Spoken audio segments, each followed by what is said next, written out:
2025-এর পৃথিবীতে আধুনিক পৃথিবীর সভ্যতার দাবিদার এই পৃথিবীর বাসিন্দারা কেউ গভীর রাতে বিকট আওয়াজে আতশবাজির বিষাক্ত ধোঁয়া এবং বিকট আওয়াজ দিয়ে মানুষ তো মানুষ, শিশু, বৃদ্ধ, হার্টের রোগী, শ্বাসকষ্টের রোগী, অসুস্থ মানুষ এবং হাজার হাজার পাখির মৃত্যুর কারণ হবে, কষ্টের কারণ হবে, এটা কোনো সভ্য সমাজে গ্রহণযোগ্য হতে পারে না। রাত 12:01 আপনি যখন উৎসবে মেতে উঠছেন, আপনি যখন চিৎকার চেঁচামেচি করছেন, আপনি যখন আনন্দ উৎসব হয়ে হুল্লোড় করছেন, তখন শত শত হাজার হাজার লক্ষ লক্ষ মানুষ ঘুমিয়ে আছে। আপনার বিকট আওয়াজ হয়তো তাদের ঘুম ভাঙিয়ে দিচ্ছে। প্রতি বছর এই 31st নাইটের কারণে যে পরিমাণ নিরাপত্তা ঝুঁকি হয়ে থাকে, প্রত্যেক বছর পুলিশ থেকে, প্রশাসন থেকে নিষেধাজ্ঞা থাকে, কোনো প্রকার পটকা ফুটানো যাবে না, এটা করা যাবে না, সেটা করা যাবে না, কিন্তু কে শুনে কার কথা? আমাদের সমাজের তরুণরা কারা কারা এসব অপসংস্কৃতি, এসব অনাচার করার জন্য প্রস্তুতি নিচ্ছে, সেগুলো দেখা সমাজের মানুষের আমাদের দায়িত্ব আছে। আমরা শুধু সুবহানাল্লাহ আলহামদুলিল্লাহ পড়ব, আমরা শুধু কোরআন তেলাওয়াত করব, আমরা শুধু নফল নামাজ পড়ব, আমরা শুধু দান সাদকা করব আর মসজিদ মাদ্রাসা করব, মানব সেবা করব, এটুকু দিয়ে আমরা আল্লাহর কাছে পার পাবো না। আমার চোখের সামনে অনাচার হচ্ছে, অন্যায় হচ্ছে, অশ্লীলতার বিস্তার হচ্ছে, বেহায়াপনার বিস্তার হচ্ছে, মানুষ এবং পশু পাখির কষ্টের কারণ হচ্ছে, মানুষের জীবন এবং স্বাস্থ্যের ঝুঁকি তৈরি করা হচ্ছে, সেটা দেখার পরও যদি আমার ন্যূনতম দায়িত্বটুকু পালন না করি, তো কিয়ামতের ময়দানে আল্লাহর কাছে আপনাকে আমাকে জবাবদিহি করতে হবে। প্রতি বছরই যখন খ্রিস্টীয় নববর্ষ ঘনিয়ে আসে, দেশের অগণিত মানুষ আতঙ্কগ্রস্ত হয়ে পড়েন। খ্রিস্টীয় নববর্ষকে উদযাপনের নাম করে তথাকথিত মুসলমানের সন্তানদের অনেক অনাচার, অনেক স্বেচ্ছাচারী এবং নানাবিধ অপকর্মের কারণে প্রকৃতি, পরিবেশ, স্বাস্থ্য ঝুঁকি, নিরাপত্তার ঝুঁকি, নৈতিকতার অবক্ষয় সহ একসাথে অনেকগুলো আঘাত আমাদের এই সমাজ, আমাদের এই রাষ্ট্র, আমাদের এই পরিবার এবং মানুষের উপরে প্রতিনিয়ত আক্রমণ হতে থাকে, পতিত হতে থাকে। প্রতি বছরই খ্রিস্টীয় নববর্ষ আসলেই সারা দেশের সমস্ত মসজিদগুলো থেকে ওলামা একরাম সচেতন করবার উদ্যোগ গ্রহণ করেন। ইমাম সাহেবগণ মানুষকে অনাচার থেকে নিবৃত রাখবার জন্য পথনির্দেশ দিয়ে থাকেন। কিন্তু দুর্ভাগ্যজনক সত্য এবং বাস্তবতা হলো, কর্পোরেট ব্যবসায়ীরা তাদের বাণিজ্যিক স্বার্থে, এক শ্রেণীর মিডিয়া তাদের সামান্য হীন পার্থিব স্বার্থ চরিতার্থ করবার জন্য তরুণদেরকে ভোগবাদের নামে উন্মাদনা, উশৃঙ্খলা, মাদক এবং স্বেচ্ছাচারিতা, নানাবিধ অপকর্মের দিকে তারা ঠেলে দেয়, এবং যার ফলশ্রুতিতে দিন যত অতিবাহিত হচ্ছে, আমাদের তরুণদের একটা উল্লেখযোগ্য অংশ, এমনকি কিশোরদের একটা উল্লেখযোগ্য অংশ তারা বিভ্রান্তির পথে পা বাড়াচ্ছে, নৈতিক অবক্ষয় চরমে পৌঁছেছে। আমরা প্রতি বছরই আপনাদেরকে এই সময় আসলে স্মরণ করাবার চেষ্টা করি। নতুন বছরের প্রথম মুহূর্তকে, প্রথম দিনটিকে বিশেষভাবে উদযাপন করবার, আনন্দ উল্লাস এবং হৈহুল্লোড় করে কাটাবার এই কৃষ্টি, এই সংস্কৃতি এসেছে শত শত হাজার হাজার বছর আগে অগ্নিপূজকদের থেকে। অগ্নিপূজক, প্রকৃতি পূজারীরা মনে করত বছরের প্রথম দিন, প্রথম ক্ষণ, প্রথম মুহূর্তকে আনন্দ উল্লাস করে, হৈহুল্লোড় করে, উৎসব করে, ভালো কিছু খেয়ে দিয়ে যদি কাটানো যায়, তাহলে সারা বছর ভালো থাকা যায়। এই কুসংস্কারাচ্ছন্ন, অযৌক্তিক, অবৈজ্ঞানিক এবং ভুল ভ্রান্ত বিশ্বাসের উপরে ভিত্তি করে তারা উদযাপন করত নওরোজ। রোজ মানে দিন, মানে নতুন, নওরোজ মানে হলো নতুন দিন। মূলত নওরোজ নামে এই নববর্ষ বা বছরের প্রথম প্রহর, প্রথম দিন, এই নতুন দিনটাকে উদযাপন করবার এই সংস্কৃতি অগ্নিপূজকদের থেকে আমাদের এখানে এসেছে, গোটা বিশ্বময় ছড়িয়েছে। পরবর্তীতে অগ্নিপূজকদের এই সৃষ্টি, এই সংস্কৃতিকে ধারণ করেছে খ্রিস্টানরা। খ্রিস্টীয় বর্ষ যখন শুরু হয়, তখন বিশ্বব্যাপী খ্রিস্টানদের মধ্যে এটিকে উদযাপন করবার, বিশেষভাবে উৎসব উল্লাস করে কাটাবার একটা কৃষ্টি আজ আমরা গোটা দুনিয়াতে দেখতে পাচ্ছি। প্রশ্ন হলো, নববর্ষ উদযাপনের এই যে প্রক্রিয়া, এই যে পদ্ধতি, এটা কতটা যৌক্তিক, এটা কতটা গ্রহণযোগ্য? সর্বপ্রথম যে বিষয়টি চলে আসে সেটা হলো, যে বিশ্বাস থেকে নববর্ষ বা বছরের প্রথম মুহূর্তকে উৎসব করে, উল্লাস করে, হৈহুল্লোড় করে কাটানো হয়, সেই যৌক্তিকতা বা সেই দাবি, এটা যে অসার, সেটা যে বিভ্রান্তি, সেটা যে নিছক কুসংস্কার, সেটা বোঝার জন্য কোনো পণ্ডিত হওয়ার প্রয়োজন নেই। সবচেয়ে দুঃখজনক অধ্যায় হলো, আমাদের সমাজের যে অংশটা নিজেদেরকে তথাকথিত বিজ্ঞান মনস্ক বলে দাবি করে, যারা মনে করে যে তারা বিজ্ঞান মনস্ক, তারা সবকিছু বৈজ্ঞানিক বিশ্বাস, অভিজ্ঞতার ভিত্তিতে তারা করে থাকে, সেই মানুষগুলোই মূলত 31st নাইটের এই উন্মাদনায় গা ভাসায়। একদিকে যারা নিজেদেরকে বিজ্ঞান মনস্ক বলছে, অপরদিকে তারা নতুন বছরের প্রথম মুহূর্তে হই হুল্লোড় করছে। কেন হই হুল্লোড় করছে? এই প্রশ্ন যদি আমি আমার সে সকল তরুণ বন্ধুদের কাছে রাখি, আমি জানি না তারা কি উত্তর দিবেন। প্রত্যেকটা হাসির একটা কারণ থাকে, প্রতিটা কান্নারও একটা কারণ থাকে। কোনো না কোনো কারণ ছাড়া মানুষ হাসলে বা কান্না করলে তাকে মানুষ সুস্থ মানুষ বলে না। প্রতিদিনই রাত 12টা 1 মিনিট আসে, আপনি 365 দিনের অন্য কোনো দিন রাত 12টা 1 মিনিটে হই হুল্লোড় করেননি, আনন্দ উৎসব করেননি। 31শে ডিসেম্বর দিবাগত রাতে 12টা 1 মিনিটে কি এমন হয়েছে যার ফলে আপনি আনন্দ উৎসবে মেতে উঠছেন 12টা 1 বাজার সাথে সাথে? এই আনন্দের কারণটা কি? কি এমন ঘটেছে যে আপনি খুশি হয়ে গেছেন? উত্তর হয়তো আসবে যে একটা নতুন বছর আসছে। তো একটা নতুন বছর আসলে যদি আনন্দিত হয়, তাহলে যে মুহূর্তে একটা নতুন বছরকে আপনি ওয়েলকাম করছেন, ঠিক তার 1 মুহূর্ত আগেই একটা বছর গত হয়েছে। কারোর আগমন যদি আপনার আনন্দের কারণ হয়, তাহলে তার বিদায় আপনার বেদনার কারণ হবে। এই সহজ কথাটা বোঝার জন্য কোনো শিক্ষিত মানুষ হওয়ার দরকার নেই। যে ব্যক্তি আসলে আপনার খুশি হয়, তার বিয়োগ বেদনা, তার বিরহ, তার বিদায়, এটা আপনার কষ্টের কারণ হবে। 1 মুহূর্ত আগেই একটা বছর শেষ হয়ে গেল, সেজন্য তো আপনি কাঁদেন নাই, সেজন্য তো আপনি বেদনাহত হন নাই, সেজন্য তো আপনি কষ্ট পান নাই। তাহলে নতুন বছর আসছে সেজন্য আপনি খুশি হচ্ছেন কোন যুক্তিতে? সকল নতুন কি মানুষের আনন্দের কারণ? নতুন কিছু আসলেই কি মানুষ আনন্দ করবে, উৎসব করবে? জীবনে প্রথম কেউ বাঘ এবং সিংহের মুখোমুখি হয়েছে সরাসরি, প্রথম, ফার্স্ট টাইম। কি বলেন? আনন্দে হো হো করে হেসে দিবে না যে বাঘ সিংহ দেখেছি আমি মোবাইল স্ক্রিনে কিংবা খাঁচার ভেতরে, এখন আমার সামনে একেবারে বাঘ হাজির, সাপ হাজির, সিংহ হাজির, হিংস্র কোনো প্রাণী হাজির। মানে নতুন একটা প্রাণীকে একটা নতুন ভাবে দেখেছি, এই খুশিতে, এই আনন্দে মানুষ হো হো করে হেসে দিবে। আল্লাহ রাব্বুল আলামিন বলেছেন কোরআনে কারীমে, কুল্লু নাফসিন যায়িকাতুল মাউত, প্রত্যেক প্রাণীকে মৃত্যুর স্বাদ আস্বাদন করতে হবে। প্রতিটা প্রাণীকে মৃত্যুর স্বাদ আস্বাদন করতে হবে। আমরা পৃথিবীতে যখন এসেছি, এই পরোয়ানা নিয়েই এসেছি যে আমাকে একটি প্রাণী হিসাবে একদিন মৃত্যুবরণ করতে হবে। সেই দিনটা কখন আমি জানি না, কিন্তু একজন ইমানদার হিসাবে আমি বিশ্বাস করি, আমি গভীরভাবে মনে প্রাণে এই ধারণা পোষণ করি, জানি, বিশ্বাস করি যে আল্লাহ রাব্বুল আলামিন আমার জন্য হায়াতের যে সময়টা বাজেটে রেখেছেন, তার 1 মুহূর্ত বেশি আমি থাকতে পারবো না, আগেও আমি যেতে পারবো না। অতএব আল্লাহ রাব্বুল আলামিন যে আমার সীমিত সীমাবদ্ধ হায়াত দিয়ে পাঠিয়েছেন, একটা বছর শেষ হয়ে যাওয়া মানে হলো জীবন থেকে একটা বছর খসে পড়া, আমার কবর আরো কাছাকাছি আসা। মৃত্যুদণ্ডপ্রাপ্ত কোনো আসামি যার যে কোনো সময় যে কোনো দিন মৃত্যুদণ্ড হতে পারে, মৃত্যুদণ্ডের পথে, দণ্ড কার্যকর করার পথে আর কোনো বাধা নেই, সেই ব্যক্তি, তার কাছে নতুন সকাল কিংবা নতুন সন্ধ্যা কখনো আনন্দের কারণ হয় না। কারণ সে জানে একটা সকাল আসা মানে হলো তার জীবন থেকে একটা রাত শেষ হয়ে গেল, হতে পারে সে আর কোনো রাত পাবে না। একটা সন্ধ্যা আসা মানে হলে হয়তোবা তার জীবন থেকে সর্বশেষ দিনটি পার হয়ে গেল, আর কোনো সূর্যের আলো সে দেখবে না। আমরা মৃত্যুদণ্ডপ্রাপ্ত আসামির মতো হুবহু না, কিন্তু আমরা মৃত্যুর পরোয়ানা নিয়েই দুনিয়াতে এসেছি। প্রাণ আছে মানেই হলো মৃত্যুর স্বাদ আমাকে আস্বাদন করতেই হবে। এরকম একজন মানুষ এরকম একটি বাস্তবতায় দাঁড়িয়ে নতুন একটি বছর আসলেই কিভাবে সে আনন্দিত হয়, কিভাবে সে উৎসব করে, কিভাবে সে হই হুল্লোড় করে।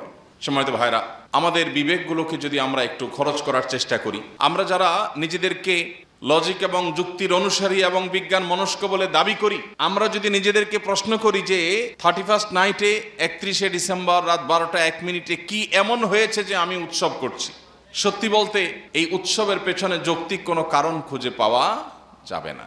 মুসলমান ঈদ উল ফিতর যে উৎসব করে, সেই উৎসবের পেছনের কারণ হলো রমাদানের মাস ব্যাপী যে আল্লাহর ইবাদত বন্দেগী হয়ে থাকে, এই দিনে আল্লাহ রাব্বুল আলামিন বান্দাকে পুরস্কার দেন, সেজন্য বান্দা আনন্দ করে, উৎসব করে। জিলহজের প্রথম 10টি দিন ইবাদতের দশক, জিকির আজকার, ইবাদত বন্দেগী, নফল রোজা ইত্যাদি করার পর আল্লাহ রাব্বুল আলামিন জিলহজের প্রথম দশকের শেষ দিন বা 10 তারিখ 10ই জিলহজ ঈদুল আজহা করার এই নামত আমাদেরকে দিয়েছেন। প্রত্যেকটা উৎসবের একটা কারণ থাকে, কিন্তু এই উৎসবের কোনো কারণ, কোনো যৌক্তিক গ্রাউন্ড আপনি খুঁজে পাবেন না।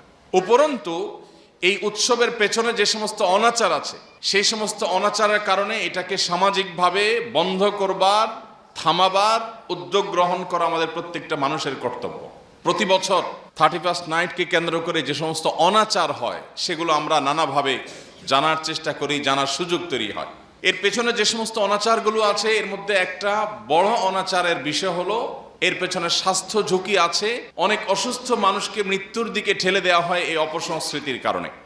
আতশবাজির কারণে আকাশে যে ধোঁয়ার সৃষ্টি হয়, এই ধোঁয়ার ফলে বিষাক্ত যে পদার্থ তৈরি হয় সেটা সাধারণ এবং স্বাভাবিক যে পদার্থ থাকে সেটার চাইতে কয়েক গুণ বেড়ে এমন একটা পর্যায়ে পৌঁছে যে বিশেষজ্ঞগণ বলছেন এর কারণে বৃদ্ধ, শিশু এবং শ্বাসকষ্টে যে সমস্ত রোগীরা ভোগেন, এটা তাদের জন্য নীরব ঘাতকের মতো একটা ভূমিকা অবতীর্ণ হয়। মানুষের কান যে পরিমাণ শব্দ নিতে পারে, যে পরিমাণ আওয়াজ সহনশীল, যে পরিমাণ সহ্য ক্ষমতা মানুষের কানের আছে, সেটার চাইতে বেশ খানিকটা বেশি বিকট আওয়াজ তৈরি হয় আতশবাজির আওয়াজের কারণে, যেটার ফলে অনেক হার্টের রোগী তাদের হার্ট অ্যাটাকের সম্ভাবনা বেড়ে যায়। অনেক শিশু হার্ট অ্যাটাকের সম্ভাবনা তাদের বেড়ে যায় দুর্বল হার্ট হওয়ার কারণে। এবং প্রতি বছর আপনারা সোশ্যাল মিডিয়াতে বিভিন্ন মূলধারা মিডিয়ার মাধ্যমে দেখতে পান যে হাজার হাজার পাখি এই বিকট আওয়াজের কারণে হার্ট অ্যাটাকে সেগুলোরও মৃত্যু হয়ে থাকে। 2025-এর পৃথিবীতে, আধুনিক পৃথিবীর সভ্যতার দাবিদার এই পৃথিবীর বাসিন্দারা কেউ গভীর রাতে বিকট আওয়াজে আতশবাজির বিষাক্ত ধোঁয়া এবং বিকট আওয়াজ দিয়ে মানুষ তো মানুষ, শিশু, বৃদ্ধ, হার্টের রোগী, শ্বাসকষ্টের রোগী, অসুস্থ মানুষ এবং হাজার হাজার পাখির মৃত্যুর কারণ হবে, কষ্টের কারণ হবে, এটা কোনো সভ্য সমাজে গ্রহণযোগ্য হতে পারে না। রাত 12টা 1 মিনিটে আপনি যখন উৎসবে মেতে উঠছেন, আপনি যখন চিৎকার চেঁচামেচি করছেন, আপনি যখন আনন্দ উৎসব হয়ে হুল্লোড় করছেন, তখন শত শত হাজার হাজার লক্ষ লক্ষ মানুষ ঘুমিয়ে আছে। আপনার বিকট আওয়াজ হয়তো তাদের ঘুম ভাঙিয়ে দিচ্ছে।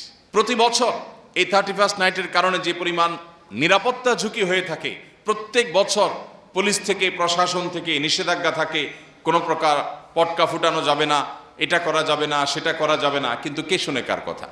গত কয়েক বছর আগে আপনারা দেখেছেন, সবগুলো গণমাধ্যমে ফলো করে প্রকাশিত হয়েছে যে এই আতশবাজি থেকে একজন নারী উদ্যোক্তা তার প্লাস্টিকের প্রোডাক্টগুলো তিনি তার বাড়ির ছাদে প্রস্তুত করে রেখেছিলেন ডেলিভারি দেওয়ার জন্য। এটাই তার সংসার চলার একমাত্র অবলম্বন ছিল। কোনো এক আতশবাজির এই উন্মাদনার আগুন এসে তার সেই প্লাস্টিকের উপর পড়ার পর সবগুলো প্লাস্টিক মুহূর্তের ভিতরে পড়ে গলে সবগুলো শেষ হয়েছে, ধ্বংস হয়েছে। এবং তার সে কান্না, তার সে বেদনা, সেটা গণমাধ্যমের মাধ্যমে আমরা সবাই কম বেশি দেখেছি। আজও পর্যন্ত এই আতশবাজির এই অপসংস্কৃতিকে আসামের কাঠগড়ায় দাঁড় করিয়ে এটাকে বন্ধ করবার কোনো উদ্যোগ আমরা গ্রহণ করতে পারি নাই। আমাদের সবারই খুব ভালো করে মনে থাকার কথা সেই শিশুর কথা, যে শিশু আতশবাজির এই বিকট আওয়াজের কারণে মায়ের কোলে মৃত্যুবরণ করেছিল। এবং বিষয়টা আদালত পর্যন্ত গড়িয়েছে, কিন্তু আতশবাজি এখনো এদেশে বন্ধ হয়নি। 31st নাইটের এই সমস্ত অপসংস্কৃতি, এই সমস্ত অপকালচার, এগুলো পশ্চিমা দুনিয়া থেকে আমাদের দেশে যারা আমদানি করছে, তারা এদেশের তরুণদের নষ্ট করছে, আমাদের কিশোরদেরকে ধ্বংসের দিকে তারা নিয়ে যাচ্ছে। এমনিতেই আমাদের তরুণ এবং কিশোরদের মধ্যে নৈতিকতার তেমন কোনো চর্চা নেই, বালাই নেই। আমরা দেখতে পাচ্ছি একটা প্রজন্ম গড়ে উঠছে যাদের কাছে ভোগ ছাড়া আর কিচ্ছু নেই, যারা শুধুমাত্র হিয়ালিপনা জানে, উৎসব উল্লাস জানে, হই হুল্লোড় জানে, ফুর্তি করা জানে। এরকম একটা প্রজন্ম যখন গড়ে উঠছে, তখন পশ্চিমা দুনিয়া থেকে এই সমস্ত অপসংস্কৃতিগুলোকে আমদানি করে মরার উপরে খড়ার ঘায়ের মতো আমাদের তরুণকে, আমাদের তারুণ্যকে, আমাদের কিশোরদেরকে ধ্বংসের দ্বারপ্রান্তে নিয়ে যাওয়া হচ্ছে। প্রিয় ভাইরা আমার, সময় এসেছে এই অপসংস্কৃতির বিরুদ্ধে আমাদের প্রত্যেকটা মানুষকে রুখে দাঁড়াবার। প্রত্যেকটা সমাজে, প্রতিটা মসজিদ এবং মহল্লা থেকে 31st নাইটের এই অপসংস্কৃতি এবং এই অনাচার, এটা প্রতিরোধে কমিটি হওয়া দরকার। আইন হাতে তুলে নেওয়া নয়, কিন্তু অধিকারের নামে কেউ অনাচার করতে চাইলে, পরিবেশকে বিপর্যস্ত করতে চাইলে, মানুষের জীবন এবং স্বাস্থ্যের ঝুঁকির কারণ হতে চাইলে, কোনো মানুষ, কোনো পশু পাখি এবং পরিবেশকে ক্ষতিগ্রস্ত করতে চাইলে সেটা বাধা দেওয়া, সেটা বন্ধ করবার জন্য সামাজিক উদ্যোগ গ্রহণ করা, এটা আমাদের প্রত্যেকটা মানুষের নৈতিক দায়িত্ব। চেষ্টা করবো তো আমরা ইনশাআল্লাহ।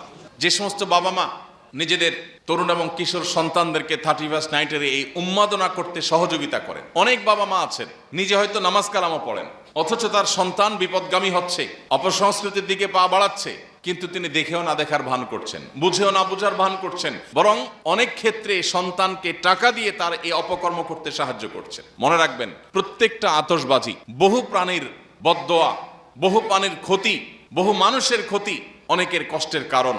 আপনি অগণিত মানুষের প্রতি যে জুলুম করছেন, এই জুলুমের প্রতিকার করবার সুযোগও দুনিয়াতে পাবেন না, কারণ এই মানুষগুলোকে খুঁজে খুঁজে মাপ চাওয়ার সুযোগ হয়তো পাবেন না। প্রত্যেকটা অপকর্মের দায় কম বেশি আপনাকে দুনিয়াতে বহন করতে হবে, আখিরাত তো আছেই।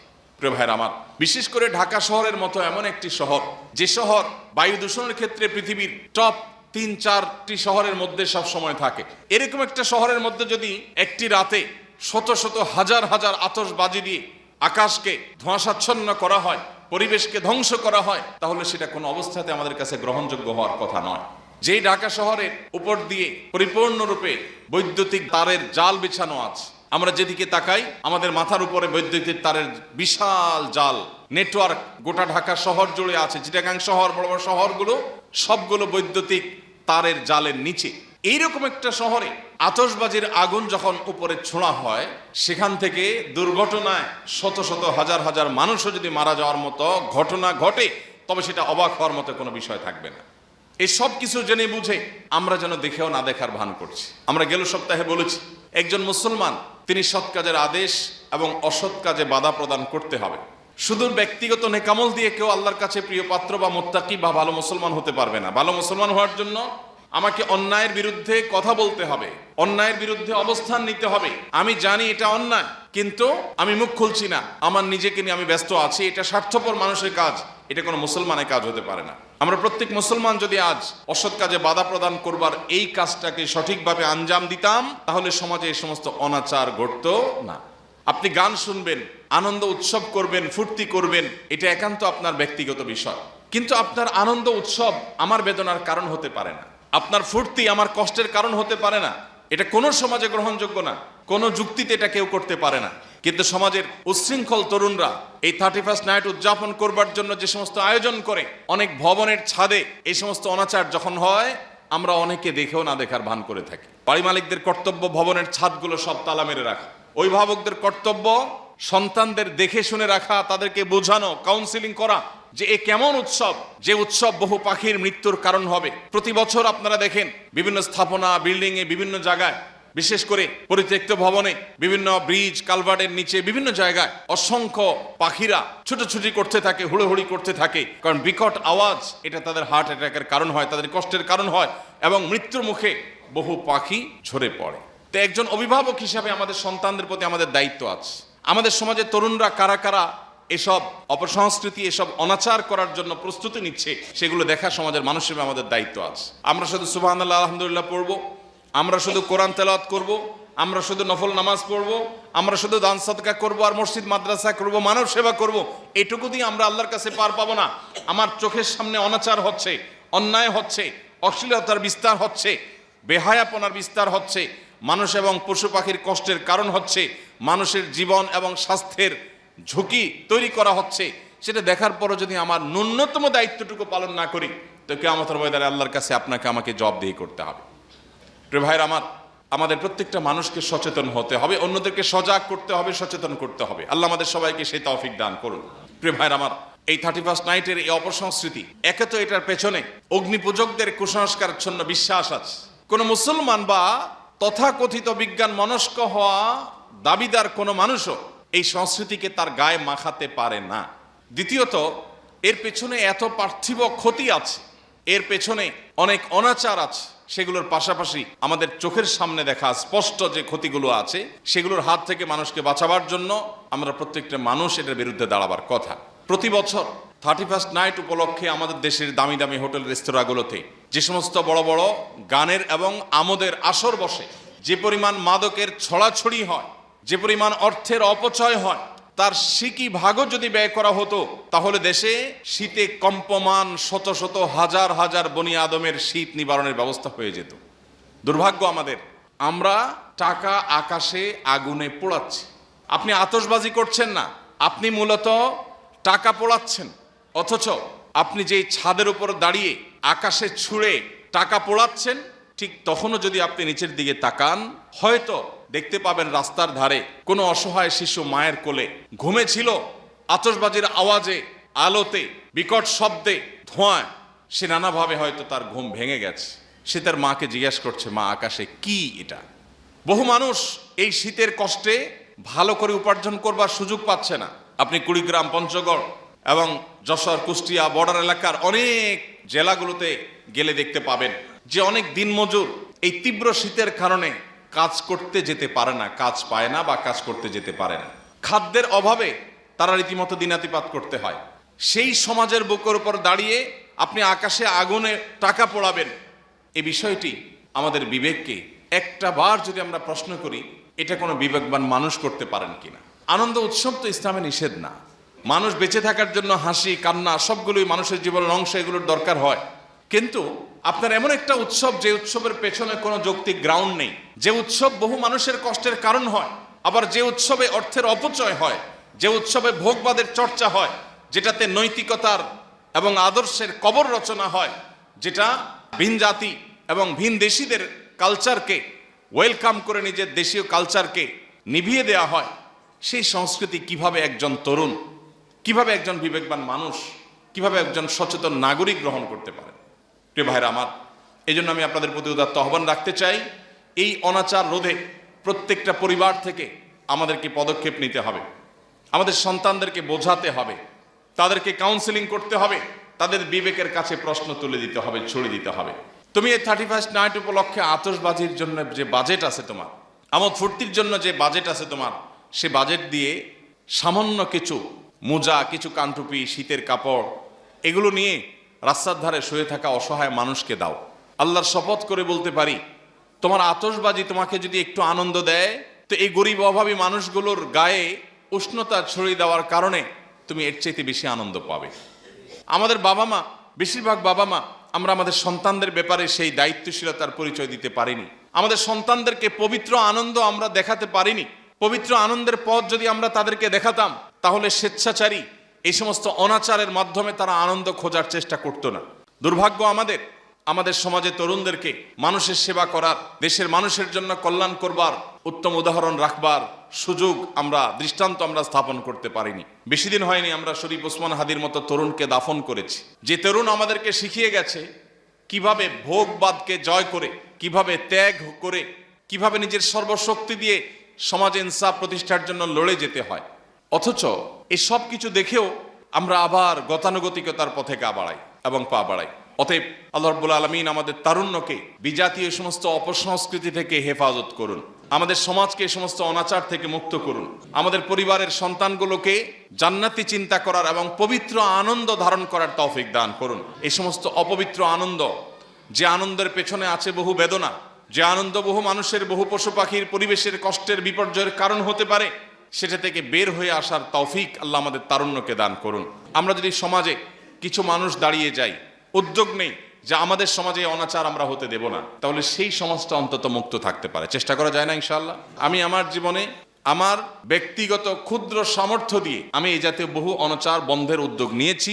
এরকম 31st নাইটে রাত 12:01 যখন এই হই হুল্লোড় এবং উন্মাদনা এবং অনাচার এবং জুলুম, পরিবেশ বিপর্যয় করবার এই উদ্যোগ যখন নেওয়া হচ্ছে, তখন আমি নিজে গিয়ে সেটা বন্ধ করবার উদ্যোগ নিয়েছি আলহামদুলিল্লাহ। প্রত্যেকটা সমাজ থেকে যদি এরকম তরুণদেরই একটা কমিটি হয়, যে আমাদের বিপদগামী তরুণদেরকে আমরা বোঝাবো যে তোমার একটা আতশবাজির, একটা আগুনের একটা অংশ যদি কোনো একটা বৈদ্যুতিক তারে পড়ে, একটা বিল্ডিং ছাই হয়ে যেতে পারে, মানুষগুলো কয়লা হয়ে যেতে পারে।